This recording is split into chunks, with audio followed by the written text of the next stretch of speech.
Como entender as questões da vida que interessam a todos nós? A Web Rádio Meimei apresenta Conexão Espírita. Olá, amigos da Rádio Web Meimei. Nós estamos iniciando mais um programa Conexão Espírita. Eu sou Karina Rafaeli, da USE Intermunicipal de Marília. E eu sou Donizete Pinheiro, da USE Regional de Marília. E o Espiritismo é uma doutrina que valoriza a vida e nos motiva a enfrentar positivamente as dificuldades e os sofrimentos que se apresentam. Desistir da vida jamais. Então é isso que nós vamos conversar hoje. Existem princípios espíritas que fundamentam a postura de enfrentamento positivo da vida, pois que sustentam a nossa fé, que é raciocinada, baseada na lógica e na razão. Então, para começar a falar por que não devemos desistir da vida, vamos fundamentar, Donizete. Você poderia nos explicar? Claro, o Espiritismo é uma doutrina da fé raciocinada, baseada em fatos e conclusões lógicas. Ela nos apresenta a vida imortal, Deus, a inteligência suprema, causa primária de todas as coisas, como definido na primeira pergunta de O Livro dos Espíritos. Deus criou os espíritos como seres imortais, destinados à purificação e consequente felicidade. Esse é um dos princípios do Espiritismo, a imortalidade do espírito. Mas um outro princípio fundamental é a reencarnação, o meio pelo qual Deus instituiu para a nossa evolução. Portanto, a vida na matéria, no corpo de carne, é indispensável ao nosso crescimento e felicidade. Disseram os espíritos superiores a Kardec que a finalidade da reencarnação é o aperfeiçoamento intelectual e moral. O corpo carnal é uma bênção que devemos valorizar e cuidar corretamente para que sirva a esse propósito. Temos um tempo de vida neste plano carnal e é nosso dever aproveitá-lo por completo, tanto quanto possível. Quando estragamos esse corpo, consequentemente, seremos responsabilizados pelo seu mau uso. Pois é, meus amigos, o Espiritismo realmente explica muito bem os motivos de estarmos passando por situações difíceis, como uma doença que não tem cura. O que o Espiritismo nos traz sobre a possibilidade de se abreviar a vida de alguém que está sofrendo com uma doença terminal incurável, Donizete? Por mais nobre que seja a intenção de quem faz isso, está em sintonia com a lei de Deus? Então, Karina e meus amigos que nos acompanham, Kardec questiona os espíritos exatamente sobre isso, porque nos parece inútil manter uma vida que está claramente se findando e que mantém o doente num sofrimento que se reputa desnecessário. A resposta dos espíritos é bastante clara quanto a isso, seja no caso de eutanásia ou no caso de suicídio. Na resposta à questão 953, disseram os espíritos que sempre se é culpado por não esperar o termo fixado por Deus.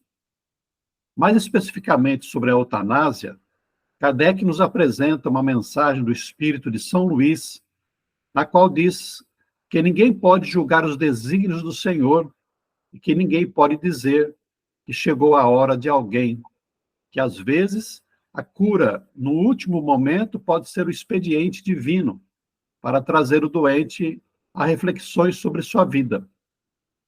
Além disso, no momento qualquer de lucidez, nos últimos momentos, a alma pode fazer reflexões importantes sobre a sua vida, arrepender-se e o que lhe favorecerá no processo de desencarnação. Portanto, a eutanásia é uma transgressão à lei de Deus. Eutanásia é a conduta pela qual se abrevia a vida de um paciente em estado terminal, em sofrimento. Então, ele é portador de uma enfermidade incurável e o objetivo seria proporcionar uma morte indolor. Mas espiritualmente haverá consequências. Os espíritos orientaram sobre isso e temos alguns casos práticos na obra O Céu e o Inferno e na literatura subsidiária. Um deles, bem interessante, está relatado na obra Obreiros da Vida Eterna. É o caso de Cavalcante. Donizete poderia contar para nós sobre esse caso? Esse livro, meus amigos, é muito interessante, porque André Luiz nos apresenta 4 casos de desencarnação de pessoas em situações diferentes. Um deles é o caso de Cavalcante. Cavalcante era um homem virtuoso, católico romano, espírito abnegado e valoroso nos serviços do bem ao próximo. Era de nosso lar e estava reencarnado há mais de 60 anos, possuindo grande círculo de amigos pelos seus dotes morais. Sua existência tinha sido cheia de belos sacrifícios. Ele estava na enfermaria de um hospital, abandonado pela parentela, porque suas ideias eram de renúncia às riquezas materiais. O que nos interessa ao estudo de hoje é que quando Cavalcante já se encontrava próximo da morte do corpo, e parecendo alucinar e sofrer, dizendo não querer morrer, o médico resolveu abreviar-lhe o sofrimento, aplicando-lhe uma injeção anestésica que lhe paralisou o sistema nervoso e causou a morte do corpo, mas afetando diretamente o corpo espiritual, que permaneceu preso ao corpo de carne morto. E Cavalcante, por sua vez, demonstrava um torpor inconsciente e incapaz de qualquer resposta ao esforço dos amigos espirituais, que só conseguiram desligá-lo 20 horas depois, com ele estando apático, sonolento e desmemoriado. Claro que o caso Cavalcante é apenas um deles, pois as situações podem variar em muito, até porque a eutanásia é ato de terceiro e não vontade do desencarnante, que pode ser socorrido sem maiores consequências no caso de merecimento. Então, o espírito fica nesse estado embaraçado. Vejam só como o espiritismo é esclarecedor, orientando não só sobre o aspecto religioso da questão da eutanásia, suicídio, mas trazendo motivos científicos e espirituais, não é, Donizete? Então, Karina, você que é médica, eu queria devolver a pergunta para você. Há uma outra prática na medicina com relação ao doente terminal, que é a distanásia. O que seria isso? Exatamente, é a morte difícil, que consiste na abordagem médica que realiza um prolongamento desnecessário da vida, por meio de diversas terapêuticas ou tratamentos que podem trazer mais sofrimento para o paciente. Por exemplo, um paciente em um estágio terminal de câncer, com um prognóstico fechado, não há mais o que fazer, e faz mais uma quimioterapia desnecessária. Então, distanásia é a obstinação terapêutica, futilidade terapêutica. Não vai haver benefício no procedimento, só sofrimento. Seria o desejo de recuperação do paciente a todo custo, e ao invés de ajudar, acaba prolongando a sua agonia. O caminho correto seria a ortotanásia. Então, Karina, como você sabe, a ortotanásia é o morrer naturalmente, com dignidade, quando inúteis quaisquer outros procedimentos para o restabelecimento da saúde. Ao contrário do frio do ambiente hospitalar e o incômodo de aparelhos, o doente pode, na sua residência, aproveitar os últimos momentos para as despedidas e orações junto aos familiares, o que em muito facilitará o trabalho da desencarnação. Lembrando, não é, Donizete, que nós temos a lei estadual Mário Covas, que diz que o paciente pode recusar tratamentos dolorosos para prolongar a vida. Aliás, não se pode obrigar o paciente a fazer um tratamento que não quer. É o princípio da autonomia da bioética. Então, amigos ouvintes, nós adoecemos porque nós somos espíritos em evolução, ainda os imperfeitos, e trazemos a necessidade de reencarnar em um mundo de provas e expiações, propício para vivenciar as experiências difíceis. A manifestação da doença, ela está relacionada às nossas necessidades de aprendizado, no sentido de que a doença é o caminho da cura da alma. E interessante, Donizete, que a questão da ortotanásia, ela se relaciona aos cuidados paliativos. E isso é muito interessante, incluindo inclusive o aspecto espiritual daquele grupo evolutivo de familiares que estão em torno desse doente, porque esse momento em que são implantados esses cuidados com alívio de dores, inclusive dos aspectos psicológicos, há um fortalecimento e uma oportunidade de reajuste ali para os envolvidos, né, os familiares, os parentes e tudo mais.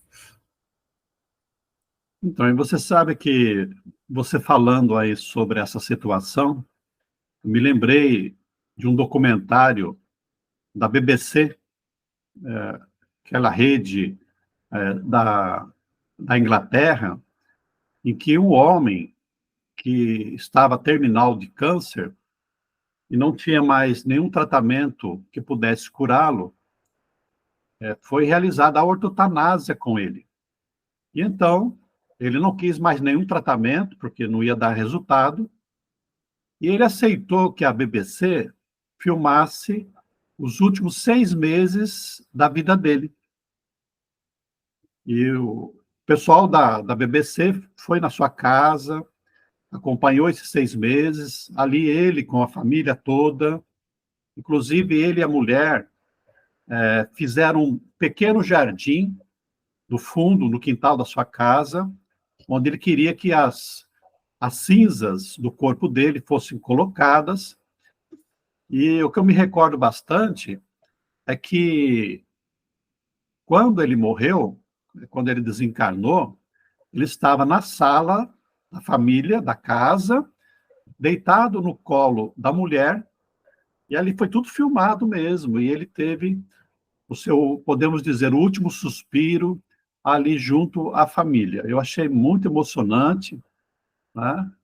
Porque nós, como espíritas, nós temos que entender que, embora seja natural a aflição, a dor e a doença, o sofrimento que experimentamos nessa situação são educativas, mostrando que ainda somos portadores de imperfeições, de alguma dificuldade evolutiva. E nós devemos ter um olhar interno quanto a isso. Por que eu estou passando por essa situação, essa doença, essas dificuldades, essa dor? E isso vai me permitir um olhar interno, verificar o que eu posso corrigir, o que eu posso mudar na minha vida, né, para a gente avançar sempre em busca da felicidade.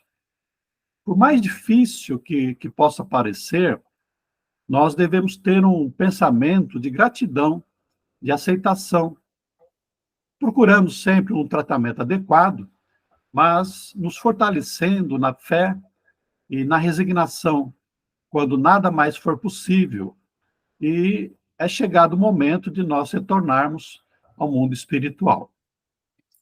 Muito interessante, Donizete, porque aí sim nós estaremos valorizando a vida, não é? E é isso que o Espiritismo nos demonstra. E você falando aí, me lembrei então daquela fala famosa do capelão, o Léo Pessini, foi um capelão do Hospital das Clínicas de São Paulo. Ele tem uma frase interessante em um dos seus livros que diz que entre a eutanásia, que é o abreviar a vida, e a distanásia, que é prolongar o sofrimento, está o amarás, que é a ortotanásia. Realmente a prática do amor profundo. É isso, Donizete. Muito bom, é uma forma de nós nos amarmos também, né? Termos uma visão diferenciada de nós mesmos, como espíritos imortais, entendendo que a nossa passagem pela Terra é uma passagem rápida, é uma experiência evolutiva que nós estamos tendo. A gente gosta muito de felicidade, de alegria, de saúde, que é muito bom para nós, mas nós temos que entender que, como nós somos espíritos em evolução, ainda imperfeitos, né, temos que ajustar a nossa vida à realidade espiritual, à justiça divina. Nesse conjunto, existe também o sofrimento. O sofrimento, ele faz parte do nosso processo evolutivo. Ele é, como nós dissemos, ele é educativo. Né? E quando nós fugimos da situação difícil, da aflição, pelas portas de um suicídio, né, mesmo que indireto, ou então alguém acaba aplicando a eutanásia, nós estamos aí dificultando o nosso reajuste e o nosso processo evolutivo. É um olhar diferenciado, é difícil nós pensarmos assim, mas a doutrina espírita, ela nos ajuda nesse pensar. Quer dizer, nós deixamos de ser meramente humanos, materialistas, mas tendo um olhar de fora, um olhar realmente como um espírito imortal, pensando na nossa infinitude, né? Aqui na Terra nós somos seres impermanentes, estamos passando, tendo uma experiência e vamos retornar ao mundo espiritual, e é bom que seja dentro de tudo aquilo que é natural, que é conforme a lei divina. Muito bom, meus amigos. Então, o Espiritismo realmente ele é esclarecedor e ele nos ensina a viver, não é? Porque se nós pensarmos no agente de saúde, não é, Donizete, que tem uma visão materialista, faz essa leitura existencial, ele vai achar que está fazendo uma coisa boa quando ele aplica a eutanásia. Ele acha que ele está realmente abreviando o sofrimento do seu paciente, quando na verdade nós sabemos que não é assim. Então nós temos muita gratidão pelas orientações trazidas pela doutrina espírita nesse sentido. E nós esperamos que os nossos amigos tenham gostado do programa de hoje. Então, Karina, antes de você partir para o encerramento, eu lembrei de um fato aqui que acontece muito no nosso dia a dia e que às vezes a família fica preocupada. E você, como médica, pode nos ajudar nesse esclarecimento. Aquela situação de quando o nosso parente chega no hospital em grande dificuldade, né, e que há uma possibilidade de morte, e o médico faz aquela perguntinha tradicional para a gente: vai ressuscitar? Né? Vamos fazer alguma coisa para manter a vida? Porque o médico fica lá, mantém a vida, deixa morrer naturalmente, vai voltar, vai estimular o retorno do corpo. Como é que é mesmo esse procedimento médico? Pois é sempre muito complexo, né? Sempre uma conversa muito difícil, mas os aspectos todos precisam ser levados em consideração. Então, o quadro de gravidade desse doente, a idade, todo o seu processo. É muito comum, Donizete, pessoas, pacientes num estado terminal mesmo, onde não há mais o que fazer e a família quer que ele sobreviva a todo custo, seria a distanásia. Por isso que nós não podemos generalizar, cada caso precisa ser avaliado individualmente. Então, essa conversa com a família, ela é muito importante, porque num caso terminal, onde não há mais o que fazer, então o médico vai perguntar, vai ter essa conversa. Nós vamos reanimar, o que vocês querem que faça, vamos ressuscitar, e aí há ali um acordo entre as partes sobre o que fazer nesse caso. Mas vejam, cada caso é um caso, né? Nós estamos falando de um paciente num estado terminal, não é, Donizete? Que não há mais o que fazer.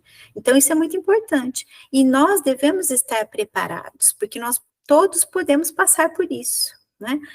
Enquanto pacientes, ou teremos que tomar, talvez, essa decisão com um familiar nosso, e devemos nos preparar. E é por isso que o Espiritismo, ele é esclarecedor, ele nos fortalece nesse sentido.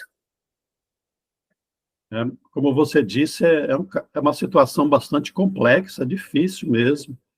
Nós, pessoalmente, já passamos por essa situação com os nossos pais, e, graças à doutrina espírita, nós temos essa segurança que nós temos que fazer de tudo para manter a vida, valorizar a vida, mas que nós também temos que entender que temos um tempo aqui na Terra, e que quando o corpo já não responde mais, não adianta nós ficarmos aí apegados ao corpo, apegados ao nosso familiar, porque é o momento da sua libertação, é o momento dele retornar ao mundo espiritual. E o que para nós parece muito sofrimento, para o espírito, às vezes é um momento de alegria, né? Está passando na Terra, já tem idade, viveu bastante, uma vida difícil, agora está doente, uma doença grave. É chegado o momento de retornar à espiritualidade. Eu me lembrei de André Luiz também, Karina, naquele caso em que, acho que é no Obreiros mesmo, e que ia ser processada a desencarnação, e a família estava muito apegada ao espírito, quer dizer, ao parente. E eles tiveram que fazer um expediente para dar uma melhorada, é a chamada melhorada da morte, né? E aí os parentes foram para casa, foram descansar, e logo em seguida foi realizada a desencarnação, e o familiar, né, morreu. Para mostrar para nós, você falou sobre esses últimos instantes, a melhora da morte, e nós também nos lembramos que, sobre as orientações dos espíritos, que os últimos instantes também são importantes, ou seja, todos os minutos, todos os instantes de vida são importantes, porque nesse final pode acontecer uma retomada da consciência, um lapso de lucidez, se aquele paciente está, né, naquele grau de confusão, ou até uma certa inconsciência, ele retoma muitas vezes, nesses minutos finais, uma reflexão de vida, uma meditação sobre a sua agonia, sobre o seu sofrimento, sobre a sua vida futura, e é nesse momento, Donizete e amigos, que o paciente pede para chamar aquele parente que não vê há muito tempo, ou que estava brigado, ou que quer pedir perdão, quer fazer um reajuste. Olha como que é importante, Donizete. Então, quem somos nós para abreviar esses instantes? Nós não somos deuses, não é? Só Deus tem, só a lei de Deus tem essa permissão. Então, sempre, os últimos instantes, qualquer instante, é muito importante para o paciente, para aqueles que estão ao seu entorno.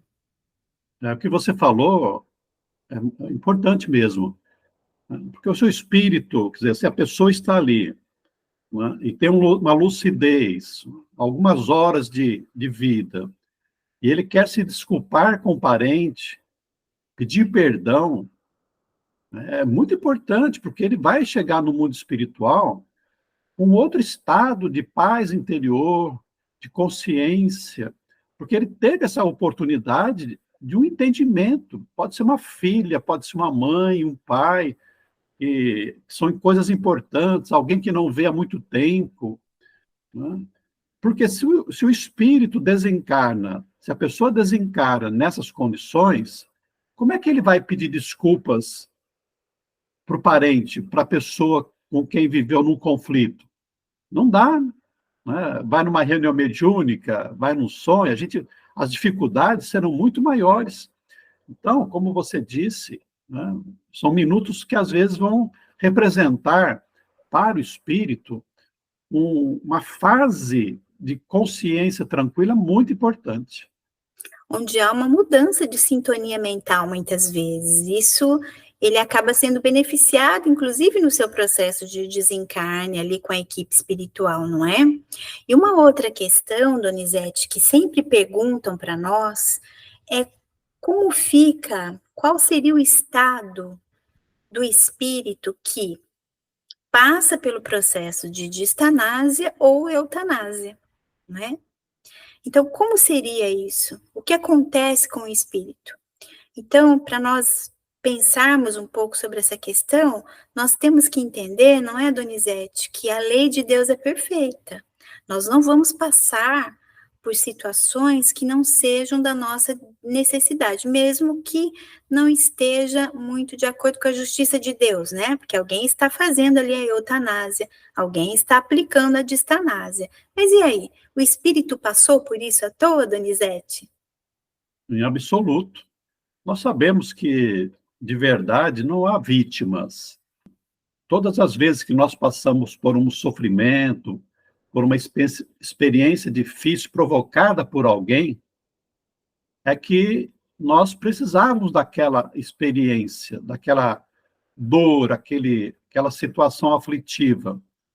Como disse Jesus, né? O escândalo é necessário, mas ai por quem venha o escândalo. O prolongamento da vida pode acontecer de diversas formas. O sofrimento experimentado nesse tempo que se prolonga, né? Às vezes o próprio espírito, a própria pessoa está resistindo à morte. E essa vontade na resistência acaba estabelecendo, né, uma sobrevivência, podemos dizer assim, uma agitação interna que mantém a vida.